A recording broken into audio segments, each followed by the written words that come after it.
Sumama sa nakakatawa at nakakaantig na kwento ni Maria, isang babae na laging sumasang-ayon sa kanyang mga kaibigan para makasama, kahit hindi niya gusto ang ginagawa nila. Pakikisama ang nagtutulak sa kanya na sumabay sa grupo. Natatakot na maiwan kung mag-stand up siya para sa sarili. Panoorin habang hinaharap ni Maria ang mga nakakatawang sitwasyon at natutunan ang kahalagahan ng pagiging totoo sa sarili. Huwag kalimutang mag-like, mag-comment, at ibahagi ang inyong karanasan tungkol sa pakikisama. Kilalanin si Maria, isang masayahin at palakaibigang babae na mahilig makasama ang kanyang mga kaibigan. Pero may isang problema. Laging sumasang-ayon si Maria sa kanyang mga kaibigan, kahit hindi niya gusto ang ginagawa nila. Ito ang pakikisama, ang pangangailangan na makisama at umiwas na maging iba. Isang araw, nagpasya ang mga kaibigan ni Maria na mag-shopping ng maraming oras. Isang bagay na nakakapagod para kay Maria. Pero sa halip na magsalita, sumama siya, ngumingiti at nagkukunwaring nag-e-enjoy.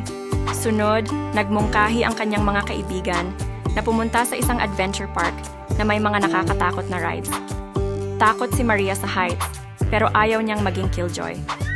Nagtapos siyang sumisigaw sa takot sa roller coaster. Pagkatapos, sumali ang kanyang mga kaibigan sa isang spicy food challenge sa isang lokal na restaurant. Hindi kayang tiisin ni Maria ang spicy food, pero sumali siya para hindi maiwan. Namumula ang kanyang mukha at desperadong uminom ng tubig. Matapos makita ang paghihirap ni Maria, nagpasya ang kanyang matalik na kaibigang si Ana na mag-intervene. Hinila niya si Maria sa isang tabi at sinabi, "Hindi mo kailangang gawin lahat ng ginagawa namin. Okay lang na magsabi ng hindi minsan."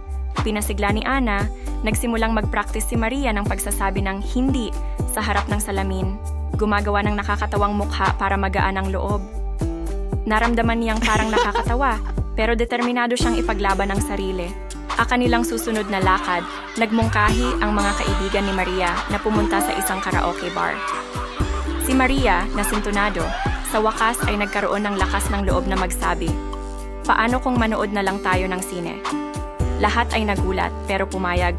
Natuto si Maria na ang pakikisama ay hindi nangangahulugang mawala ang sarili upang makisama. Ito ay tungkol sa mutual respect at pag-unawa. Natagpuan niya ang balanse sa pagitan ng pagsama sa kanyang mga kaibigan at pagtindig para sa kanyang gusto.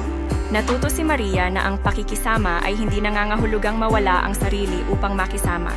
Ito ay tungkol sa mutual respect at pag-unawa. Natagpuan niya ang balanse sa pagitan ng pagsama sa kanyang mga kaibigan at pagtindig para sa kanyang gusto. Salamat sa panonood ng kwento ni Maria. Naranasan niyo na ba ang pakikisama? Ibahagi ang inyong mga kwento sa comments sa ibaba.